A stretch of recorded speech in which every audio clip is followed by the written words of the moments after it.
of MVP frontrunners leading Minnesota to a 15-point halftime lead, but we welcome you inside of our NBA TV studios for some pretty big-time breaking news. Kyrie Irving headed to Boston to team up with Gordon Hayward, Al Horford, and a pair of youngsters, Jason Tatum and Jaylen Brown. Meanwhile, Isaiah Thomas, coming off a career year, goes from Boston to Cleveland to team up with LeBron James. How does this impact the Eastern Conference race? What does this do to the future of LeBron James?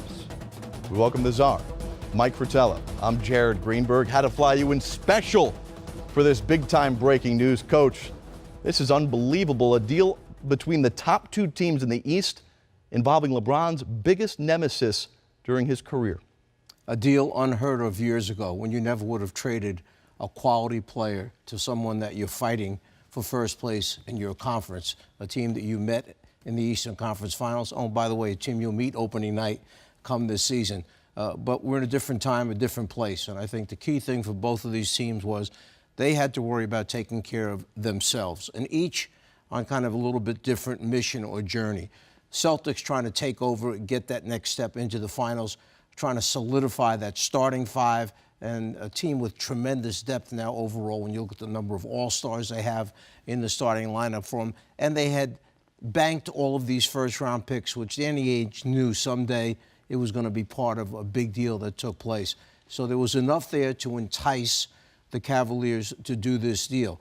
Now, whether you like the one side, Boston, or the other side, the Cavaliers, as far as saying who got the best in this deal, both teams came out with a lot of good things. First of all, Kobe Altman, the new GM for the Cavaliers, was put in a very, very difficult spot. He's in a tough place because LeBron keeps the team dangling out there and will not answer whether he's coming back or not at the end of the season.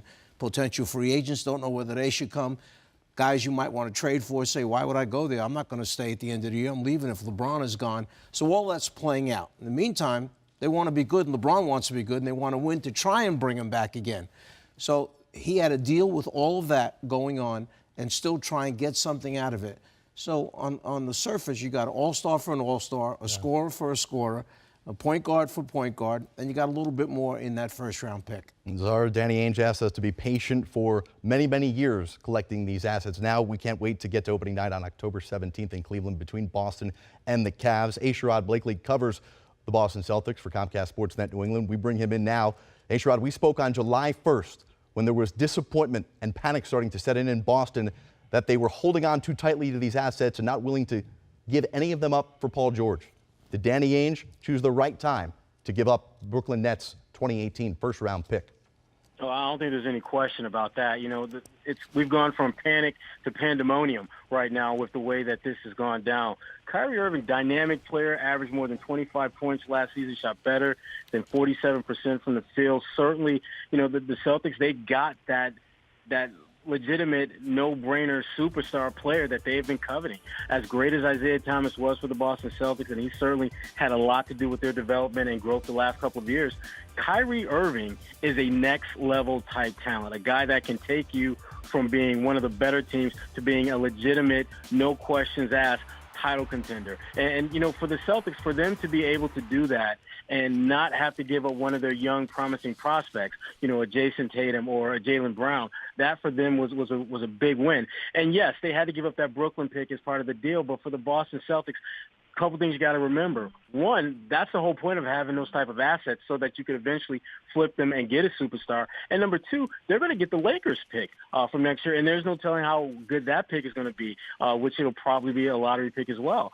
So for the Celtics, you know, this deal just made a lot of sense in terms of what it could do for their core right now, which is adding a guy like Kyrie Irving, while not jeopardizing their future guys like Jaylen Brown and Tatum. Well, up to 7 first-round picks over the next 3 drafts still remaining for Danny Ainge, the asset collector. As we talked about, not willing to give up that for Paul George or maybe Jimmy Butler. But now with 2 years to sell Kyrie Irving on the Boston culture, on the Brad Stevens system, how convinced are they that this is a long-term deal to keep Kyrie with the Celtics? They're extremely convinced of that. You know, just talking with sources tonight, that was one of the reasons why they were so all in to go after a guy like Kyrie Irving and be willing to give up that Brooklyn pick, which in all likelihood is going to be a top 3, top 4 pick. You don't make that pick if you think a guy that you're acquiring is going to be around for the short haul. And one of the things that I think we have to be mindful of with Kyrie Irving, he's only 25 years old. This guy literally has 2, 3, 4 years before he's at his peak. And when you look at what he's already accomplished in the NBA, there's no question that this guy has a tremendous upside where it wouldn't shock anyone that we're talking about him as a league MVP candidate in another 2 or 3 years. And if you're the Boston Celtics, knowing what it takes to put together a title contender, knowing the kind of players that have to come together and galvanize to make something like that happen, you needed to go out and get a guy like Kyrie Irving, because as good as Isaiah Thomas has been for them, there's just, again, Kyrie is a different level type player than Isaiah Thomas. I'm going to try and show you my soft side with a straight face here, Sherrod. Any sort of emotional connection that Celtic fans will feel with 3 of their most favorite players over the last several years, with Avery Bradley, Jay Crowder, and Isaiah Thomas, no longer on this team? Oh, it's huge. I mean, you're talking about 3 guys who have really been absolutely instrumental in this team's ability to go from, 2013, when basically Danny Ainge scorched the earth, got rid of the big 3, and hit the reset button, to where they're in the position they are now, where they're coming off a year where they went to the conference finals and had the best record in the East. All 3 of those guys were integral parts of that success. But Danny Ainge, in that Cleveland series specifically, realized that he needed a difference maker, and not just a guy that was really good. He needed a guy that was special. And Kyrie Irving is that type of player. He's shown that potential throughout his career. And, and I hate to keep, banging this drum, but the dude is 25 years old, balling like that. That is just not normal. Right, and alleviating the pressure of having to back up that Brinks truck for Isaiah Thomas next summer. Sherrod Blakely, go ahead.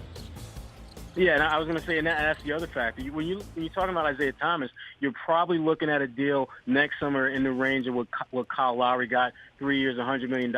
Kyrie Irving, you've got him for, I think it's like 18.9 this year, and then like 20.1 the following year.